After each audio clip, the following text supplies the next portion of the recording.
Hello and welcome back to the channel. My name is Krashy, and today we are diving into a versus AI match to do a very entry level basics beginner's guide for jungling.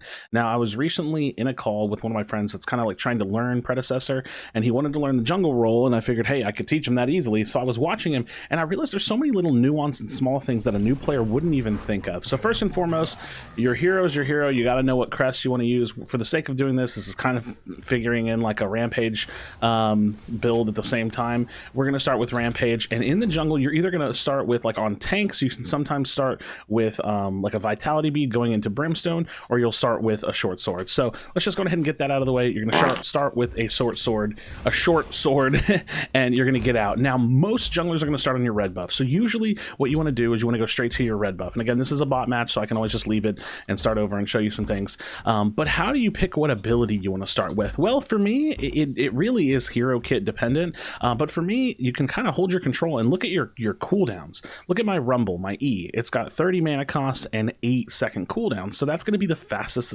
ability that I can use over and over and over on my first set of camps to clear. So you kind of want to look for like your shortest cooldown. That's not always the rule of thumb, but that's something you want to do. Now, here's a little bit more of an advanced strategy. Look at the clock. I can place a ward down and I can instantly base, and I can go back and I can get sentries. So when it comes to jungling, part of your job is to control vision, but also to control anti-vision, which is using sentries. So you go to the vision tab here up at the top of the shop, you buy sentry, and now I can run back out and I can make it there before the 125 timer. I'm a little bit behind because I'm explaining, but usually if I was doing this on a fast timer, I could make it there. So as far as jungling goes, I recommend getting either sentry on your first rotation or on your second rotation, so you could use your first ward if you want to. And now we're just hitting our camp, right?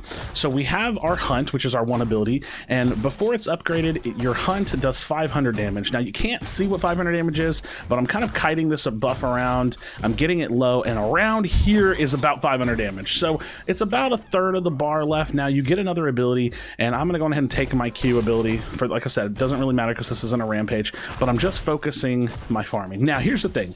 If you're a much more aggressive jungler, you can do, say, your red buff and go straight into a gank. If you're a tank, you could, you know, do red buff, go straight into a gank. It's really playstyle dependent, or you can do a 3-camp rotation like I'm doing, where I go my buff to outside camp to inside camp, or in this case, red to 5 to 2, and then you're going to get your level 3. So this is really important to know. If you want to jungle to get your level 3 and be farm like kind of dependent or farm focused, then you want to just do your 3 camps. You're going to get your level 3. That's going to allow you to get all of your abilities or upgrade one of your abilities a couple times, and now I have my level 3. So from here, I have options, right? Where do I go? What do I do? Well, I could vertical jungle, go straight across, which is risky if you don't know where their jungler is, where they started. I could go into their blue side. That's a little risky. I could look to gank a lane that's near me. Well, both my lanes are pushed up, or I can just go and continue farming. So in this particular match, there is no gank here, right? Like, you can see my mid lane's pushed up, you can see my right lane is pushed up, but this is just a theory of like, what should you be doing with your time? Well, all of my lanes are pushed up right now. I'm going to keep farming.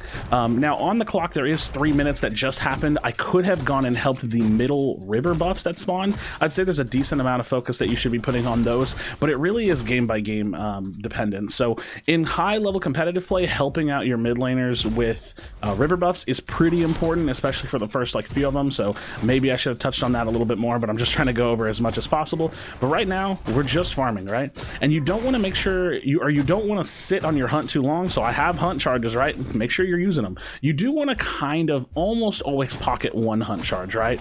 You want to make sure that you have a hunt charge, so you're not you know, kind of just doing nothing, or you're not unable to use it for a big objective, but you're not also never using them and doing nothing with them. So okay, my full jungle is down. I can put points in my character. I'm gonna back here. There's no jungle camps for me to do. If you literally look at the map, there's nothing up for me to do. Here's where you have to be fast as a jungler. Now you got to know what you're looking for. Okay, I'm gonna start building the Overlord. That's what I'm building. I'm actually just you know, 20 something gold, 10 gold away from my cleaver, so I'm actually gonna wait for it. But you want to be fast when you get back to base. This is how you become an efficient player. So okay, cool, I bought my item, boom, I'm back out. I already have sentries, so I didn't have to go into the vision tab. But also, while you're running around, you can use auto run, no hands, and kind of pre-up your shop for what you want to buy. I think that's a pretty important thing to do here. So looking at the map, okay, I can go for a gank, or I can keep farming. Okay, this is important, and this is something that someone can't teach you. You have to find the balance between farming and ganking. If you never gank, you're going to allow your teammates to fall behind. This is me using my sentry, looking for wards. I could potentially sweep out wards to see if I could gank this lane, sweep out wards in this little alleyway to see if I can go for invade. If you're never ganking, you're leaving your teammates to fend for themselves. If you're ganking too much, then you're never farming and you're going to fall behind. So you have to find that balance yourself.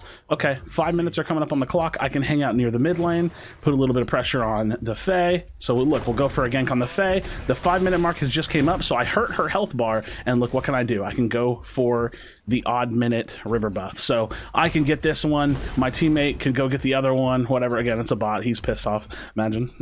But this is kind of the point of jungling. You want to be fast, you want to be efficient, and you want to kind of like have a plan for yourself, but know that your role is very fluid, and you just need to be fast. That's like the biggest thing. Like when you go back to base, have your shop like ready, and you know what you want to buy. You know what I mean? The next thing I want to talk about, because this is still beginner level, if I hold control on the left-hand side of the screen above my webcam, you can see it says Hunt X19. To upgrade your hunt to Wild Hunt, you need 40 monster kills. So watch it. At 19, we're going to kill some of these, and it's going to go up. So now we have 21, 22, and this is how you track your Wild Hunt. So now I'm tracking my Wild Hunt. I need, 16 more monster kills to have Wild Hunt. But at the same time, I can press Control, or I can press Tab, and I can look for their jungler. Now, their jungler hasn't showed up, but his hunt would be in this slot right here, and I can look and see if when he shows up on the map, when he shows up in a lane, if he has his Wild Hunt. So you kind of want to be like tracking your hunt and your farm versus their hunt and their farm a little bit as a jungler, because you want to make sure that whenever y'all do start going for Fangtooth, that or Mini Prime or whatever, that you actually have the smite that you need, the hunt that you need to make a play. So I don't have my hunt up yet, but let's say hypothetically, I want to go make a play now. Like I'm thinking, okay, it's time. We could probably go for Fangtooth if I can make a play, and that's true. So what I want to do here is maybe I'll come this direction and I'll sweep out. I'll look, okay, no wards are here. No wards are here. All right, we have this pushed up. All right, let's go for Fangtooth. I don't know if they're going to help me because I've never really played a bot match all the way through, but this is something I can do. Okay, my sweeper lasted all the way over here, and now I'm going to go for Fangtooth. And this is where you want to start focusing on your hunt, right? I don't know if my teammates are going to help me. I don't know if I can even do this, but with hunt, I know that it is 500 damage, so you want to preemptively try to anticipate the damage that is coming in on the objective while using your hunt at the same time to make sure that you secure the last hit. So I'm using my abilities, I'm getting it low. Again, this is a little sus because I'm doing it on my own. And as we get it low, we're just waiting to get it in range. And I'm probably going to save my E ability specifically to get it in that range. So we'll get it a little bit more low. We'll use one more E ability because I'm really not trying to die to this thing. And hey, look, it's Grux. That's kind of funny. And actually, we're going to flash away. We're going to stun him and smite it at the same time. So funny bot match things, right? Like, but that's what you're looking to do, right? You're looking to get it in kill range. You're looking to do the damage that you need to do. And you're looking to run away from the bot Grux that is chasing you in the jungle. So friends, that's kind of very basic entry-level jungling. You want to, let me get a quick recap. You want to start off on your red side. Most junglers start off on red side. You want to either do red to level 2 gank to a lane, or you want to do triple camp rotation for level 3. You want to help out 3 minute, 5 minute, 7 minute river buffs if you can. Sometimes it always doesn't always line up, but if you can help those river buffs, get a little bit of pressure on the mid laner, push them out so they don't get river buffs, you're going to help your mid laner a lot controlling mana, like the mana economy of mid. You want to have a plan for what you're buying. So you want to like have your shop loaded up and ready to go, ready to buy the items. You want to control vision either early within your first or second kind of couple rotations on the map with stealth wards, putting wards in the middle of the rivers, putting wards deep in their jungle, or controlling anti-vision by sentry sweeping out the fog walls near the Fangtooth pit, sometimes on your side, like towards your jungle, like going up the stairs toward your red, or the entrance going towards your blue, because they might have deep warded your jungle.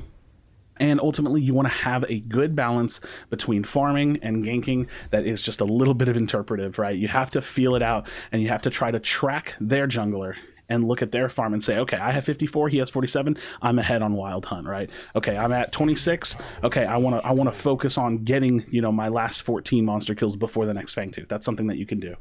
So friends, I hope this was helpful. I hope that this gives you a good understanding of where you want to start as a jungler and what the role is really trying to do. You're trying to be unpredictable as well.